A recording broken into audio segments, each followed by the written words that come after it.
Hello everyone. So in this video, we will understand the writing and execution order of SQL queries. Also, this is one of the most commonly asked question in interviews where interviewers ask you the complete writing order and the execution order of SQL queries. So let's start with the writing order first. So you might be thinking that you can write your SQL queries in any order that you like, but you you have to follow a logical flow to write your SQL queries. So let's start that. So first you just have to specify the select statement. It helps you to define the columns that you want to retrieve from the database. The next one comes as the from statement. So this specifies the table that you are referring to, and the third one is the where clause, where you can just filter the data based on specific conditions. If you have some conditions specific condition applicable in your output, then you can just make use of this clause. The next one is the group by clause. So it helps you to group the rows based on one or more columns. The next one comes the having condition. So the having clause helps you to filter groups based on conditions. So now you must be thinking that, like, what is the difference between the where and having clause? So the where clause helps you to filter the rows before grouping, and the having clause helps you to filter the rows after grouping. The next it comes is the order by clause. So it helps you to just sort the results at either in the ascending order or the descending order. And the last one is the limit and the offset. So it helps you to specify the number of rows that you want to return. So the writing order of SQL queries is select, from, where, group by, having, order by, and then you can just write your limit and offset if you want to write. So this is all about the writing order. So let's understand the execution order now. So the execution order of SQL query is slightly different from the writing order. The database engine processes this query in a specific sequence to optimize the performance. So starting from the execution order, it starts from the from and join statement. So the database first identifies the table involved and combines them if necessary. The next comes the where clause.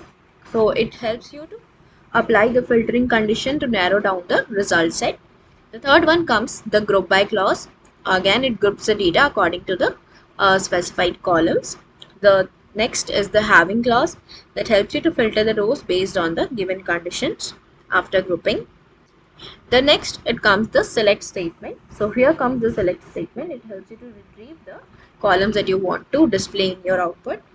The next comes the order by clause that helps you to sort the result set, and the last is again the limit and the offset that helps you to specify the number of rows that you want to return. So the execution order is slightly different. We just the database first identifies the tables from the from clause, and then it goes to the where clause, then group by, having, select, order by, limit and offset.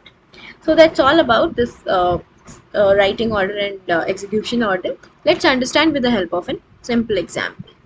So in the example, just suppose that you have a table called orders. So the orders is the name of the table, and the columns that you have in the table are like order ID, customer ID, order date, and total amount, and you want to find the total sales for each customer. So the writing order of your SQL query would be something like this. You will first specify the columns that you want to retrieve using the select statement. So first you will just write the select in whatever the columns, the customer ID and the total sales.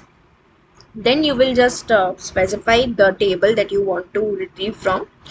So in the from clause, you will just write your table name, and then if you have any kind of filtering condition, in this case we don't have any kind of filtering condition, so we skip the where clause.